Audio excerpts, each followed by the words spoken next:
Welcome to the History AI podcast, where the past comes alive with facts, anecdotes, and a dash of humor. Here are your hosts, Chuck and Marco.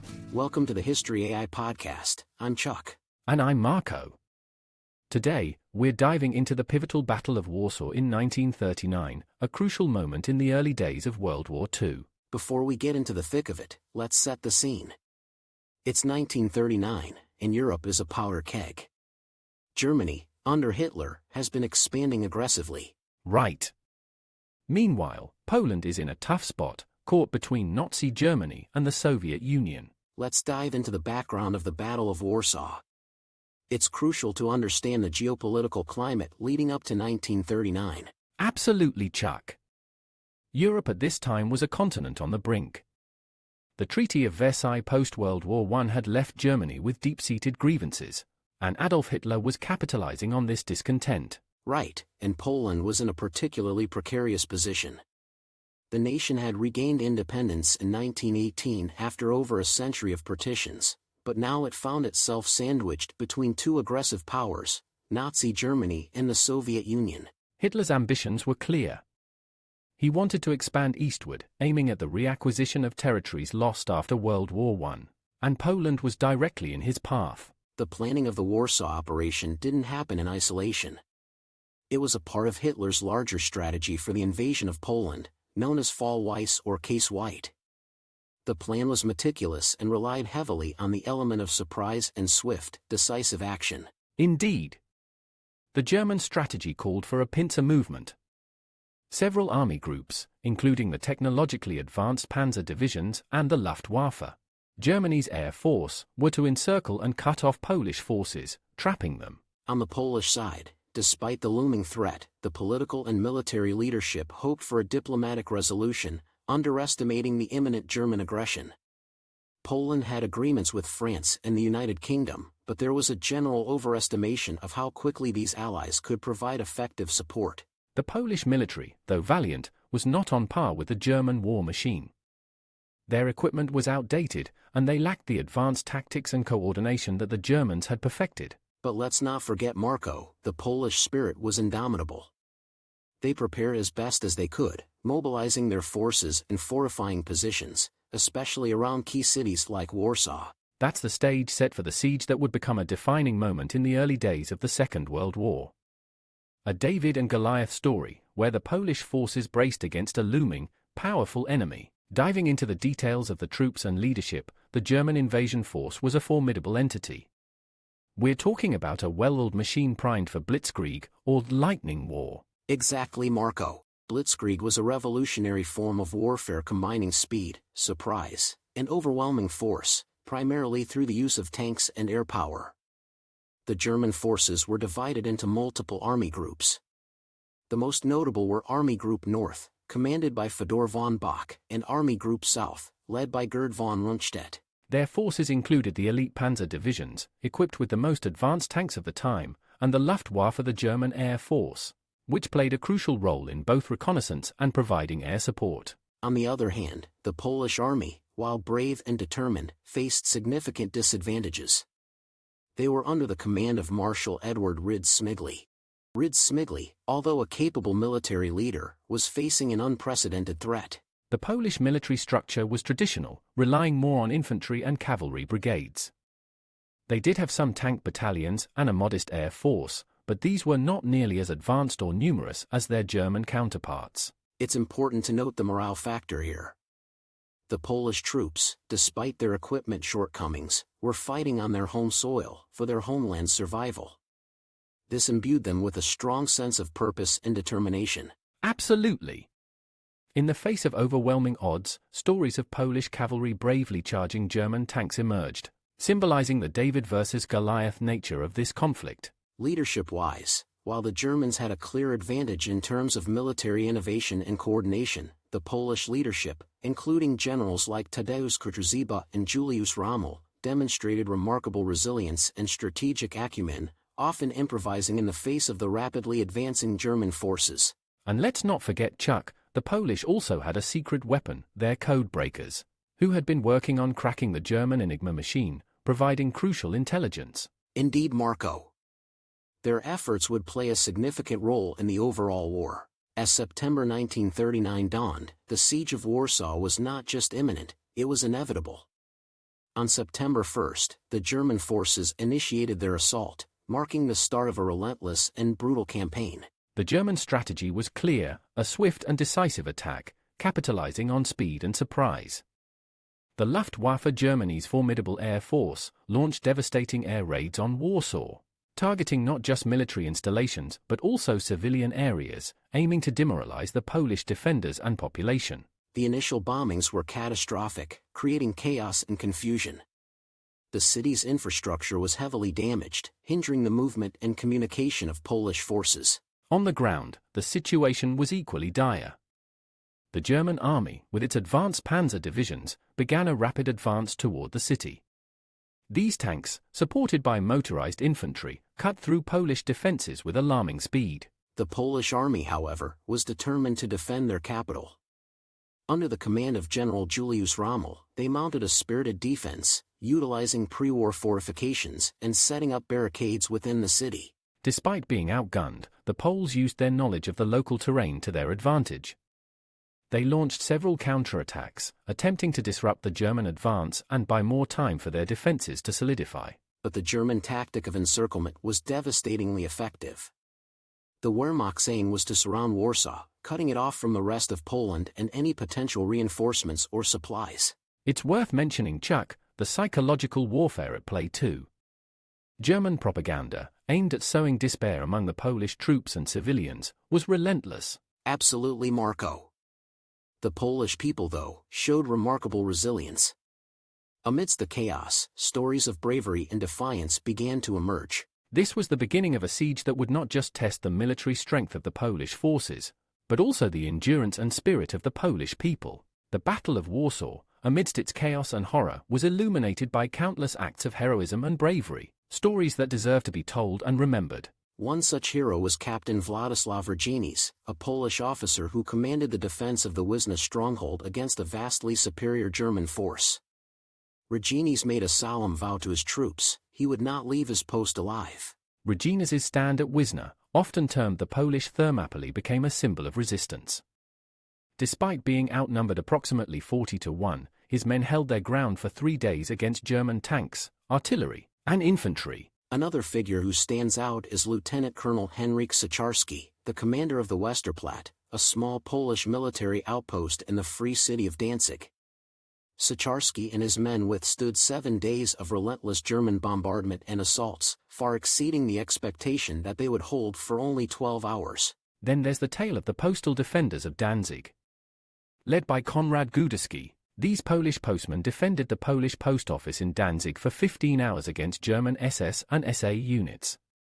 Outnumbered and outgunned, they fought valiantly, exemplifying the Polish spirit of resistance. In the skies, we can't forget the courage of the Polish pilots. Men like Captain Witold Urbanowicz, who, despite facing superior German aircraft, fought bravely. Urbanowicz and his fellow pilots, flying in outdated PZL P-11 fighters, managed to down a considerable number of German planes. Back in Warsaw, amidst the ruins, you had everyday heroes, Chuck. Nurses, doctors, and civilians, doing everything they could to assist the wounded and provide for each other in the midst of relentless bombardment. Absolutely, Marco. It's these stories, these moments of extraordinary courage in the face of overwhelming odds, that define the spirit of the Battle of Warsaw. They remind us that amidst the vast machinery of war, the human spirit, the will to resist, to fight for one's home and country, can shine brightly. The Battle of Warsaw was not just a test of military might but also a showcase of tactical ingenuity and strategic maneuvers. Let's delve into the tactics employed by both sides and the key turning points of the siege. Starting with the German forces, their strategy was heavily reliant on the principles of blitzkrieg. This involved coordinated attacks by tanks, infantry, and aircraft, aiming to achieve rapid, decisive victories, and prevent the enemy from organizing an effective defense. The panzer divisions, leading the ground assault, were crucial. These armored units, supported by motorized infantry, would punch through enemy lines, encircling and isolating segments of the Polish army. This tactic was designed to disorient and fragment the Polish defenses, making them easier to defeat in detail. In the air, the Luftwaffe played a dual role. Firstly, as a strategic tool, bombing key infrastructure, communication lines, and troop concentrations. Secondly, as a tactical support to ground operations, disrupting Polish troop movements and attacking defensive positions. On the Polish side, facing a technologically superior enemy, the tactics were necessarily different. Polish strategy hinged on delaying actions, defensive positioning, and exploiting the terrain. Right, Chuck. The Poles made effective use of pre-existing fortifications and natural barriers. They also set up defensive lines in places where they could use the urban environment of Warsaw to their advantage, creating choke points to slow down German tanks. Despite being outmatched in terms of air power, the Polish Air Force, though small, was used effectively. They focused on tactical missions, targeting German ground troops and providing support to their own defensive positions. A pivotal moment in the battle was the Polish counter-offensive, known as the Battle of the Bzura. It was the largest and most significant Polish offensive of the campaign, where they attempted to encircle and cut off a part of the German army. This counterattack, led by General Tadeusz Kołczynski, saw initial success. The Poles managed to push back some German units, creating a momentary disruption in the German advance. It provided a glimmer of hope and showed the resilience and fighting capability of the Polish forces. However, the lack of coordinated Allied support and the overwhelming German response eventually led to the counter-offensive's failure. This battle, though ultimately unsuccessful, stands as a testament to the bravery and tactical acumen of the Polish forces. These tactics, maneuvers, and countermaneuvers paint a picture of a dynamic and fiercely contested siege, a struggle not just of arms but of wits and wills. Quick sponsor break, folks. From the mind behind the History AI podcast comes an electrifying journey into the past. A ripple through time, Franklin's Folly. Dive into a tale where Benjamin Franklin, America's beloved inventor, takes an unexpected journey through time. But with his leap, he unleashes a powerful ripple. Now, with dark forces lurking in the shadows, harnessing this energy to shatter and enslave the world, it's a race against time. Will Franklin fix the future? Or will history rewrite itself? Uncover the secrets. A ripple through time, Franklin's Folly. Time has never been more fragile. On Amazon now. Welcome back. As the Battle of Warsaw reached its climax, the outcome began to take shape, signaling not just the fate of a city but also setting a precedent for the rest of World War II. Despite their valiant efforts, the Polish forces were overwhelmed. The German strategy of encirclement, combined with their superior firepower and numbers, proved to be decisive. By late September, Warsaw was surrounded, cut off from any possible reinforcements. The siege itself was brutal. The German bombardment of Warsaw was relentless. Civilian areas, historical landmarks, and key infrastructure were not spared, leading to significant civilian casualties and widespread destruction. The Polish command, realizing the futility of further resistance and the unnecessary loss of civilian life, decided to surrender. On September 27, 1939, after weeks of intense fighting, Warsaw capitulated. This marked a significant victory for Germany and a devastating blow to Poland. The fall of Warsaw had far-reaching implications. It demonstrated the effectiveness of blitzkrieg tactics, reshaping modern warfare. The speed and ferocity of the German advance sent shockwaves across Europe and the world. In the broader context of World War II, the fall of Warsaw was a critical moment. It signaled the near-complete occupation of Poland, leading to its division between Nazi Germany and the Soviet Union, as per the secret protocol of the Molotov-Ribbentrop Pact. The occupation of Poland also had dire consequences for the Polish population. The Nazi regime implemented brutal policies of repression, persecution, and systematic extermination, particularly against the Jewish community, marking the beginning of the Holocaust. Moreover, the fall of Warsaw and the defeat of Poland prompted the United Kingdom and France to declare war on Germany, though their response was initially limited. This marked the beginning of World War II in earnest, setting the stage for a global conflict that would last 6 years and claim millions of lives. The Battle of Warsaw, thus, was not just a military confrontation, it was a turning point in history, profoundly influencing the course of the Second World War and shaping the geopolitical landscape of the 20th century. The aftermath of the Battle of Warsaw was profound and far-reaching, leaving a lasting impact on Poland, Europe, and the broader course of World War II. First and foremost, the human cost was staggering. Polish military casualties were heavy, with tens of thousands killed, wounded, or captured. But the civilian toll was even more heartbreaking. Thousands of civilians lost their lives during the siege, and the city itself was left in ruins. The psychological impact on the Polish population was immense. The defeat, coupled with the brutal occupation that followed, led to widespread despair and hardship. The German occupation was marked by severe repression, mass executions, and the beginning of the Holocaust, which saw the Jewish population in Poland face unimaginable horrors. The fall of Warsaw also had significant military and political repercussions. It marked the end of the September Campaign, the first major military campaign of World War II, and resulted in the complete occupation of Poland by Germany and the Soviet Union, as per their non-aggression pact. This event dramatically shifted the balance of power in Europe. It not only emboldened Hitler's regime but also exposed the weaknesses of the pre-war European diplomatic system. The failure of France and Britain to effectively aid Poland prompted a re-evaluation of military strategies against Germany. In the broader context of World War II, the Battle of Warsaw set a precedent for the German blitzkrieg tactics that would be employed in the early years of the war. The success of these tactics in Poland led to their use in the invasions of France, the Low Countries, and initially, the Soviet Union. On a more inspirational note, the resistance of the Polish people during the siege became a symbol of courage and resilience. It inspired not only Polish resistance movements during the occupation, but also other nations under the threat or reality of Nazi domination. The legacy of the Battle of Warsaw is also evident in the post-war world.